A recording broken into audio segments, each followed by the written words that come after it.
What is social pedagogy? For me, social pedagogy is about having a coherent, ethical and theoretical framework for practice. I think it's like a way of being with people. So it's not like what to do or even how to do it, because it's not kind of manualized like that. It's more like how to be with people. You know, the best things happen in a relationship when you're really connecting with somebody and you're trying to understand them. Yeah. And you might feel like you have an understanding of them and them of you as well. Yeah. And that's when you know the good stuff happens. Yeah. And I think that's the key. Yeah. It's not about a manual. No. Definitely not. And it is about how you are with somebody. Yeah.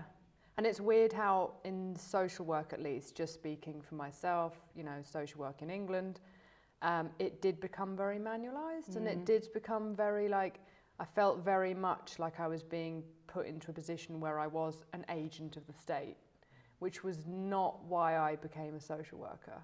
So it is highly political in its desire for a social connection between people, a sense of belonging. It's very important. Idea of being political, it goes back to the roots. It goes back to what actually polis means, and it's the city, and it's how we live together, and how we, what we imagine is the best way we can live together. And I think now, embracing social pedagogy, I feel much more able to be in that space that is a bit transgressive of the status quo or of the norm way of being here.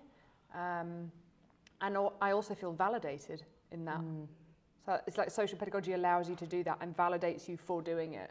And who you are, your identity, your history, where you are, your social class, all of that dictates how you feel you belong. And actually being aware of all those differences and all those nuances is really, really important. So I think for me, the social political, the political aspect of social pedagogy and the critical aspect of social pedagogy is really, really important. You know, when I am working with people, I'm in a caring job because I want to be in a caring job. I want to be with people, I want to connect with people, and I want to help people. Yeah. But I know for me, sometimes that's hard. You know, you have so many challenges. Yeah. And sometimes, you know, when the tank runs low and I'm kind of doubting what I'm doing and why I'm doing it, very often it's when I reconnect with social pedagogy that it reconnects everything, and it refuels me and it motivates me. Yeah. And it kind of gets me back on track. And I think also it's very important to realize as an individual what we can do in order to change those kind of social construction and this way of thinking is very, very minimal.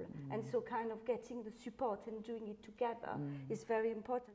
And to me, that's a darn good reason for joining SPA, because you will find like-minded people and we'll be able to address those kind of real practice in the moment issues with each other and get the support of each other and learn from each other. Because it sounds quite simple on the outside, but it's a very complex thing when you're trying to put it into practice. Which is another kind of thing about social pedagogy. We don't steer away from complexity or the uncertainty of things. Absolutely. That's when the magic happens. That's what social pedagogy is for me personally. Yeah, same. It's like a sort of North Star. Yes. Or a sort of, you know, moral compass. Which is why we need social pedagogy.